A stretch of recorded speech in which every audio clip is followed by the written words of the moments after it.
Je m'appelle Michael Lucas, j'ai 40 ans et je suis le gérant de la société Visioréseau. Visioréseau est une société qui est spécialisée dans la détection de réseaux enterrés.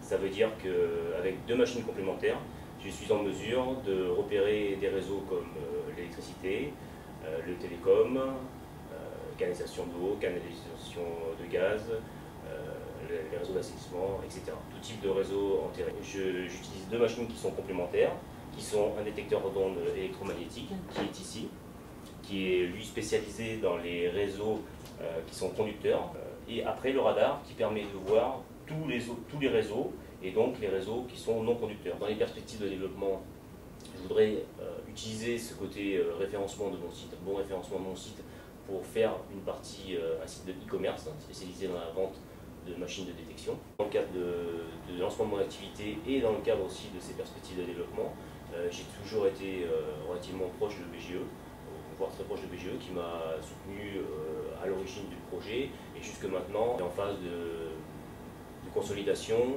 et voire de développement. Ils m'ont aidé pour faire mon exploitation prévisionnelle et évidemment ils m'ont aidé dans le sens où ils m'ont donné une enveloppe NACRE qui m'a permis de démarrer. Comme j'ai vu que ça fonctionnait bien et que je pouvais avoir confiance en eux et en leur expertise, j'ai pris la décision de voir avec eux s'ils pouvaient aussi m'aider dans le cadre de mon développement de site de e-commerce. En tout cas, de calculer, de voir si c'était envisageable et dans quelle mesure.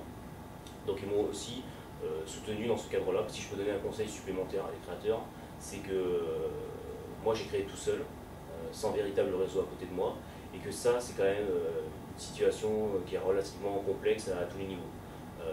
Ça peut être, on peut dire que c'est complexe tant au niveau psychologique, même si ça ne paraît pas, qu'après au niveau du développement, de se confirmer à soi-même qu'on suit le bon cap, qu'on a les bonnes idées. Vraiment je conseillerais à des futurs créateurs ou de s'associer, même si on peut connaître aussi les limites de l'association, c'est-à-dire à un moment donné la mésentente.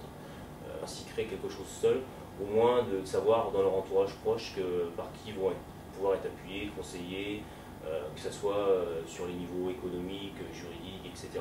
Et qu'à un moment donné, ils puissent avoir un référent aussi, s'ils ont une question à trancher, un doute, quelqu'un qui puisse être de bons conseils pour passer un cap.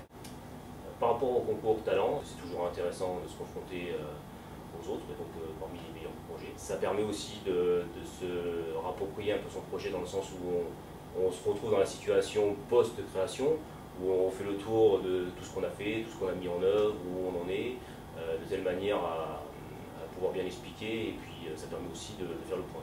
Ce que ça peut m'apporter, c'est une notoriété supplémentaire, une visibilité, ça peut me conforter dans le fait que je suis sur la bonne voie et que j'ai les bonnes idées et que je les mets bien dans l'application. Gagner un prix et puis la cerise sur le gâteau, avoir un peu d'apport financier pour continuer le développement et aller vers des nouvelles perspectives.